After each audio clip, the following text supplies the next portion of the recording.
Bismillahirrahmanirrahim. Assalamualaikum warahmatullahi wabarakatuh.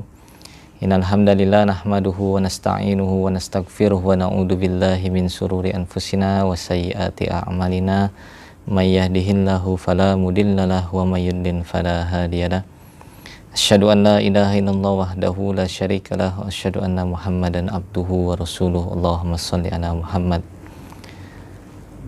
Insyaallah pada kesempatan hari ini kita akan coba memulai rangkaian kuliah atau serial kajian tentang pendidikan Islam yang mana dirasa perlu kita semua untuk memahami persoalan pendidikan ini dari awal sampai akhir ya.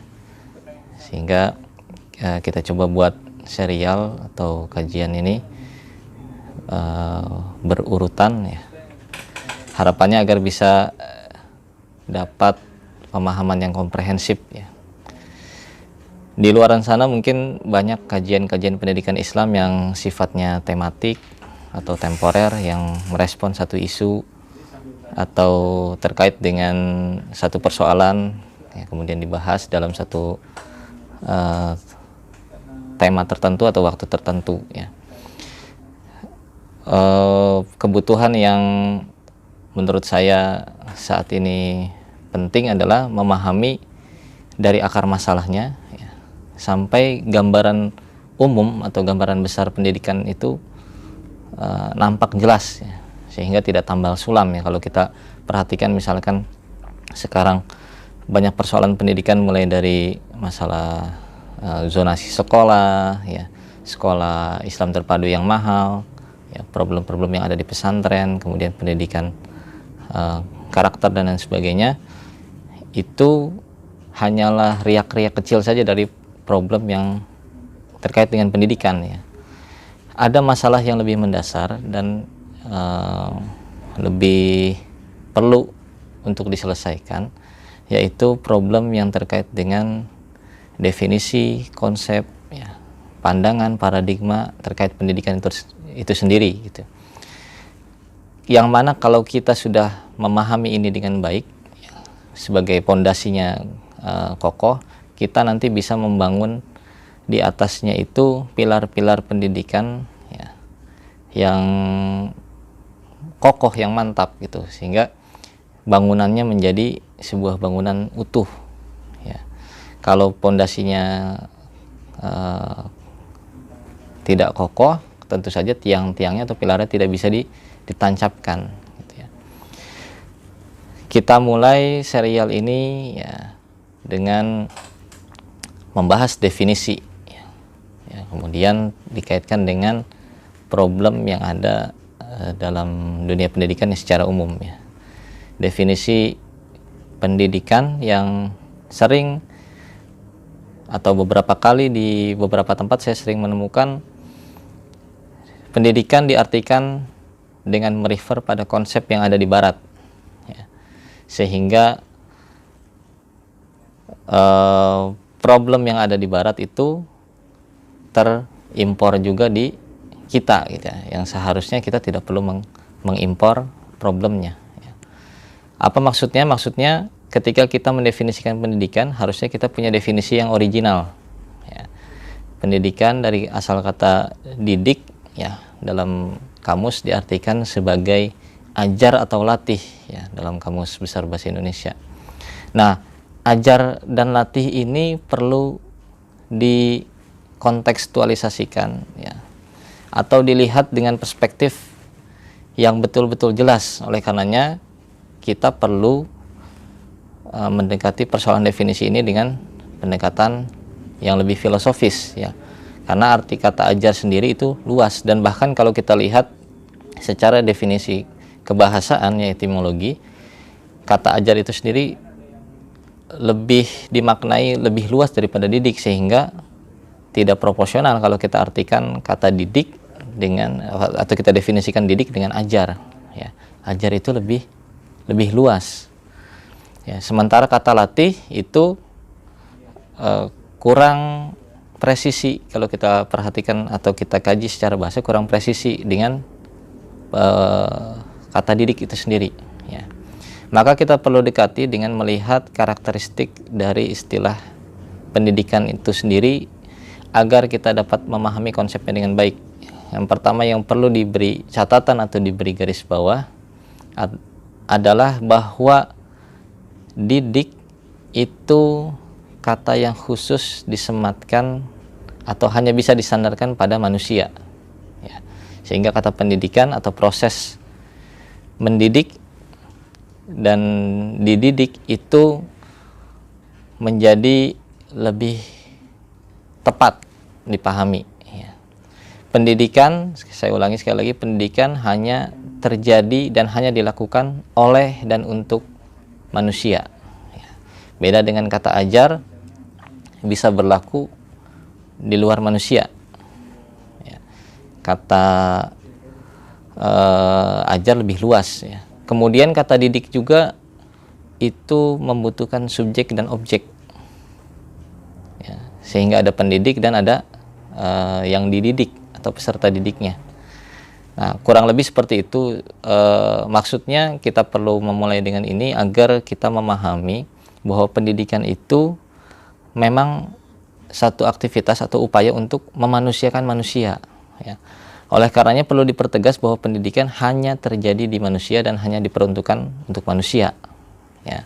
Berbeda dengan istilah, misalkan istilah latih, istilah ajar yang terlalu luas, atau istilah pengasuhan yang sering bertukar dengan istilah pendidikan. Nah, kalau misalkan kita lihat lebih dalam lagi, ya, kalau saya secara singkat mendefinisikan pendidikan itu aktivitas belajar dan aktivitas mempelajari dan mengajarkan ilmu, ya. Jadi pendidikan itu diartikan sebagai mempelajari dan mengajari ilmu, ya. Kenapa langsung didefinisikan seperti itu?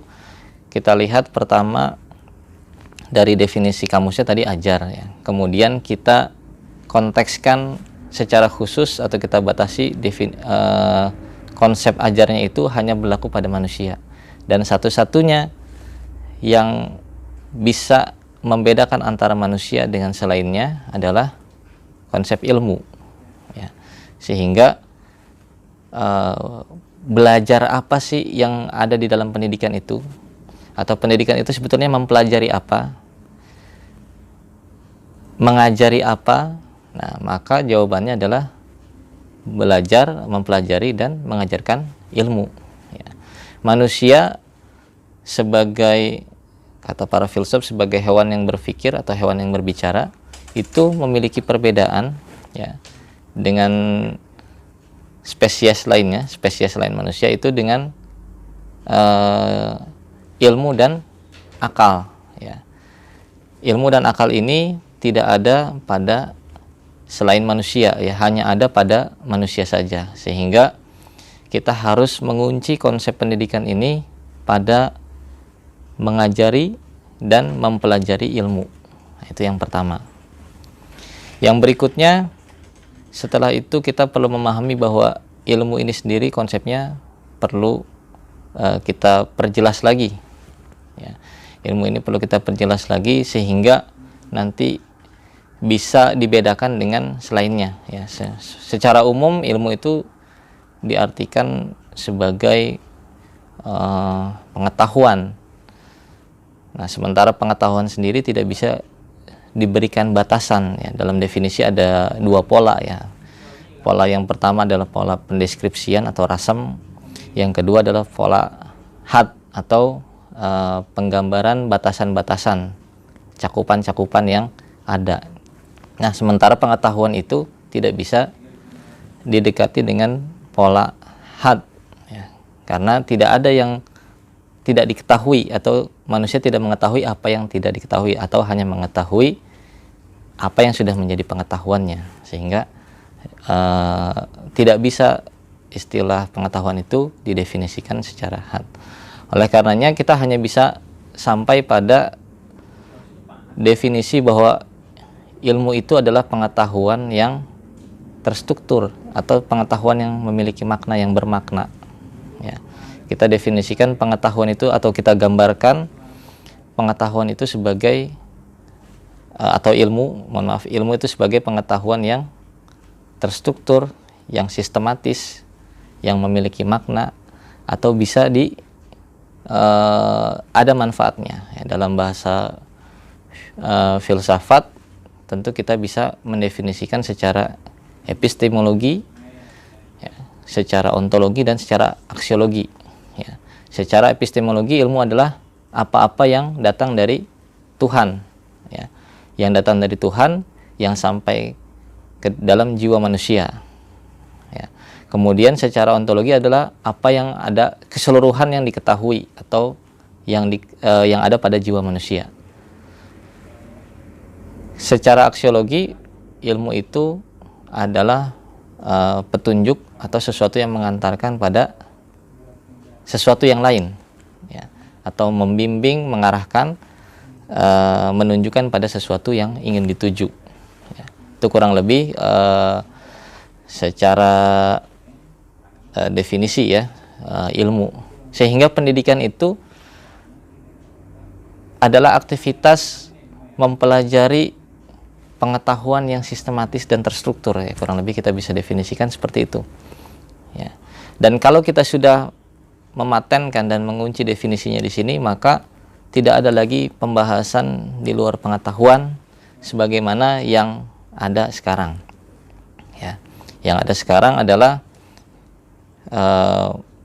kita mengikuti problem konseptual yang ada di Barat, ya, atau dari peradaban Barat. Problemnya kita impor.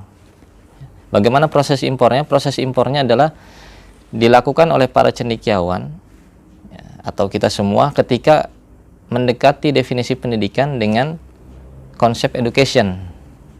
Ya.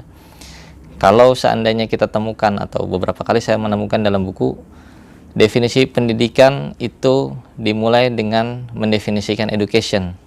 Ya. Maka di sini kesalahan paling awal dan paling vital, paling fundamental juga. Ya. Pendidikan ketika diartikan, dia merupakan terjemah dari education, kemudian kata education ini merujuk pada bahasa asalnya, bahasa Latin, ya, dari kata educare dan educatio, itu maknanya sama sekali berbeda dengan makna pendidikan yang telah dijelaskan tadi. Ya. Education itu adalah istilah yang sinonim dalam bahasa Indonesia kita adalah istilah pengasuhan, dan dalam bahasa Inggris kontemporer itu disebut dengan parenting. Ya. Pengasuhan dan parenting itu istilah yang tepat untuk education. Oleh karenanya ketika kita merujuk konsep atau kita mendefinisikan pendidikan dengan merefer pada terjemahan education, maka kita telah melakukan kesalahan fatal di awal. Ya, kita telah memberikan asas atau fundamen dari konsep-konsep pendidikan ini fondasi yang salah. Ya. Nanti kita akan bahas, ya, panjang lebar tentu saja di dalam beberapa sesi ke depan. Sekarang kita melihat bagaimana peradaban Barat itu punya problem pendidikan yang sangat mendasar tadi. Ya. Secara singkat, ya, kalau saya boleh mengistilahkan ini, saya ingin membawa atau menguraikan apa yang saya sebut dengan perjalanan makna education. Ya. Education di Barat, sebagaimana definisi awalnya tadi, adalah terkait dengan pengasuhan, karena dari kata edu dan care, tumbuh kembang dan merawat. Jadi aktivitas ini adalah sebetulnya aktivitas keseharian manusia. Ya. Kalau kita merujuk pada istilah pengasuhan yang ada di bahasa kita, bahasa Indonesia, konsep pengasuhan kita sudah memiliki kajian yang lengkap atau konsepnya sudah berkembang. Ya, kita mengenal ada istilah asah, asih, asuh. Ya, kemudian juga ada konsep pengasuhan primer, pengasuhan sekunder, pengasuhan keluarga, pengasuhan sosial, dan lain sebagainya. itu adalah domain atau kajian tersendiri di luar dan berbeda dengan kajian tentang pendidikan. Ya. Kalau kita masih berpegang pada definisi bahasa bahwa pendidikan itu adalah educare, dia tempat tumbuh kembang, ya, kajian tentang tumbuh kembang dan kajian tentang kasih sayang, penjagaan, perawatan, pemeliharaan, maka kita telah membangun fondasi untuk bangunan yang berbeda. Dan ini yang terjadi di Barat adalah kebingungan bangunan pendidikan karena fondasinya adalah fondasi pengasuhan, sementara mereka mendirikan bangunan pendidikan di sana. Ya, sekarang istilah education dipakai untuk lembaga pendidikan ya di Barat. Itu terjadi karena mereka telah mengalami fase yang disebut dengan revolusi industri. Ya, revolusi industri itu menggabungkan atau memindahkan atau menukar konsep dan aktivitas educare dengan aktivitas dan konsep schooling. Ya. Jadi di Barat sendiri sebelumnya ada dua konsep atau dua aktivitas yang berbeda. Yang pertama aktivitas educare yang dilakukan di dalam keluarga atau bersama keluarga. Yang kedua adalah konsep schooling, ya, yang dilakukan di sesuai dengan istilahnya, schooling berasal dari kata sekolah yang artinya adalah sisa waktu. Ya. Jadi selain aktivitas educare, seorang manusia atau seorang anak itu juga melakukan aktivitas schooling, ya, yang mana setelah dia menghabiskan waktunya bersama keluarga, membantu orang tuanya, bercocok tanam, pergi melaut, ya, berkebun dan lain sebagainya, di sisa-sisa waktunya mereka melakukan aktivitas schooling, yaitu memanfaatkan waktunya untuk mendapatkan satu tambahan keutamaan, untuk meningkatkan kapasitas dirinya, untuk mendapatkan hikmah-hikmah dari kehidupan, ya, dengan cara schooling. Ya. Schooling ini adalah pelajaran di sisa waktu, atau kalau prakteknya secara tradisional itu di sore hari orang itu pergi mengaji, pergi mendengarkan dongeng, mendengarkan kisah-kisah, belajar mungkin merajut, belajar untuk seni ukir, seni dan lain sebagainya, ya. Jadi itu aktivitas schooling. Nah, pada masa revolusi industri, kedua aktivitas ini dicampur adukan karena adanya kebijakan, ya, yang mengadopsi dari kebijakan yang pernah dianggap sukses, ya, dalam sejarah peradaban Barat. Ada kebijakan yang pernah dilakukan oleh kerajaan kuno di Jerman, yaitu kerajaan Prusia, yang mana ketika itu kerajaan Prusia itu mengambil alih hak asuh seluruh anak yang ada dalam penguasaannya. Artinya seluruh warga negara, anaknya diambil hak asuhnya dari keluarga, diambil oleh negara, ya. Terinspirasi atau berkesesuaian dengan apa yang dilakukan di Sparta pada zaman Yunani kuno, ya. Di Sparta pada zaman Yunani kuno itu anak-anak itu dianggap sebagai milik negara, ya. Jadi bukan hanya anak yatim dan anak-anak terlantar saja yang dipelihara oleh negara, ya. Tapi ini semua anak itu dipelihara oleh negara, ya, karena hak memeliharanya, hak asuhnya ada pada negara. Ya. Apa yang dilakukan negara? Ya, pada zaman Yunani kuno di Sparta dilakukan pembinaan mental dan keterampilan bela diri, keterampilan berperang, ya, bertarung, sehingga generasi yang ada atau SDM yang ada di Sparta itu adalah SDM petarung, ya, SDM tentara, ya, atau dalam bahasa lainnya angkatan bersenjata, ya. Sparta tampil dalam peradaban ketika itu sebagai kerajaan atau negara yang memiliki kekuatan SDM atau bala tentara yang tangguh, yang kuat, ya. Nah, yang dilakukan oleh Prusia, kerajaan Jerman kuno, ya, sebelum revolusi industri, itu adalah mengikuti, atau mohon maaf, setelah revolusi industri yang pertama, ya, itu mengikuti apa yang dilakukan Sparta. Apa yang diikuti? Mengambil alih hak asuh atau pemeliharaan anak dari orang tua mereka, ya. Sehingga aktivitas educare, yang mana aktivitas itu tumbuh kembang kebersamaan, cinta kasih dan perawatan serta pemeliharaan itu pindah dari ayah ibu kepada negara, ya. Negara menyiapkan pengasuh-pengasuh baru di satu tempat, ya. Kalau di Sparta bisa kita sebut barak gladiator, ya. Di Prusia itu sudah disebut sebagai sekolah, ya. Jadi sekolah yang tadinya dilakukan di sisa-sisa hari atau di akhir-akhir di penghujung waktu, ini dikonsepkan, disistematisasikan oleh kerajaan Prusia itu menjadi program wajib, ya. Wajib belajar bagi seluruh anak-anak kerajaan atau warga negara Prusia untuk mengikuti program tersebut di sekolah dan asrama-asrama yang sudah disiapkan, ya. Oleh karenanya, maka aktivitas educare otomatis hilang di lingkungan rumah atau di keluarga, karena anak-anaknya, ya, pada usia wajib sekolah sekitar usia 7 tahun itu mereka semua pindah ke asrama dan sekolah-sekolah yang dibuat oleh kerajaan.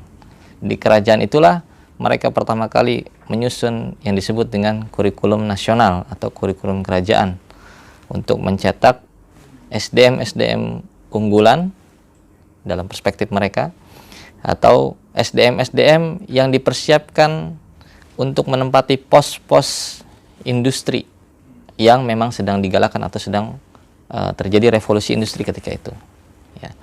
Kalau pada masa Sparta mereka menghasilkan angkatan bersenjata, maka kerajaan Prusia berusaha menghasilkan angkatan kerja untuk menyiapkan atau mengisi pos-pos industri, ya, untuk menggerakkan roda perindustrian, untuk bekerja di pabrik-pabrik yang dibangun oleh negara, sehingga nanti aktivitas industrialisasi itu berjalan dengan sempurna atau baik menurut mereka, ya. Karena pos-posnya sudah terisi, ya. SDM-SDM yang ada, ya, dari penduduk atau warga negara itu sudah disiapkan. Jadi tidak ada istilah nganggur, ya.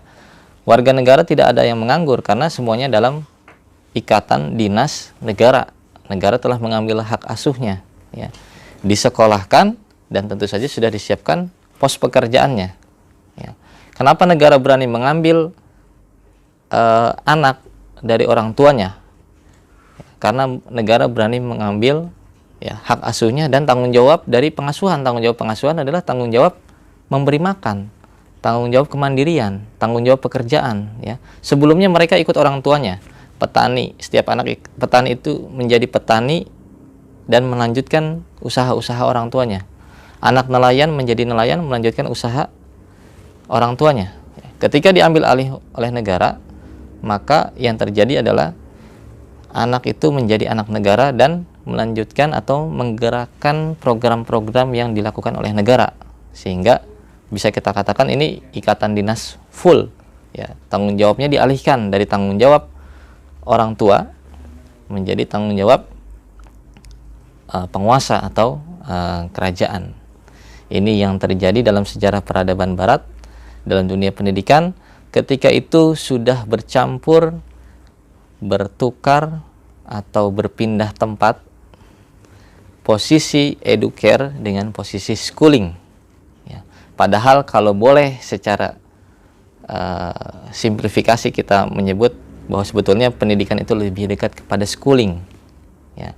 Sementara sekarang orang-orang merespon karena percampuran konsep tadi, justru orang-orang malah mengkritik bahwa pendidikan itu bukan bersekolah, karena konsep sekolahnya pun sudah berubah, ya.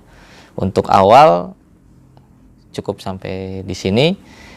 Kita telah berusaha mendapatkan definisi baru tentang pendidikan, ya. Telah kita definisikan tadi, pendidikan adalah proses mempelajari dan mengajarkan ilmu.